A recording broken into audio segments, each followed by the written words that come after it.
Normal teaching system হচ্ছে আয়তক্ষেত্র পড়াইতে গেলে আয়তক্ষেত্রের পরিসীমা ইকুয়াল আমরা জানি 2 ইনটু দৈর্ঘ্য প্লাস প্রস্থ।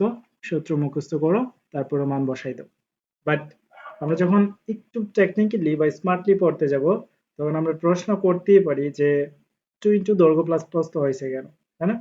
যে পরিসীমার সূত্রটা 2 ইনটু দৈর্ঘ্য প্লাস প্রস্থ হইলেই কেন, তাই না? প্রশ্ন আসে না?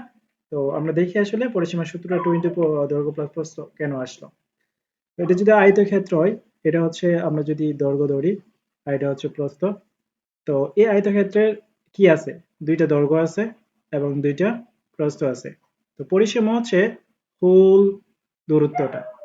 তাহলে আমরা লিখতে পারি এরকম যে দুইটা দৈর্ঘ্য আছে, 2 দৈর্ঘ্য প্লাস 2 প্রস্থ, ঠিক আছে?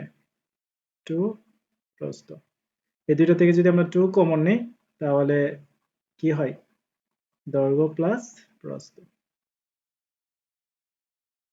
তা এভাবে মূলত সূত্রটা আসছে। এখন তুমি যদি এভাবে মুখস্থ করো, ডিরেক্ট সূত্র মুখস্থ করে অঙ্ক শুরু করো, তাহলে কিন্তু তোমার মাথায় তেমন কিছু ঢুকবে না। আর তুমি যদি একটু টেকনিক্যালি পড়ো বা টেকনিক্যালি শেখো যে এনটিটিস কিভাবে হয়েছে, সূত্রটি কিভাবে আসছে, তারপর অঙ্ক করো, তাহলে তুমি কিন্তু অ্যাকচুয়ালি বুঝতে পারবা, ফিল করতে পারবা যে আসলে এটা এরকম।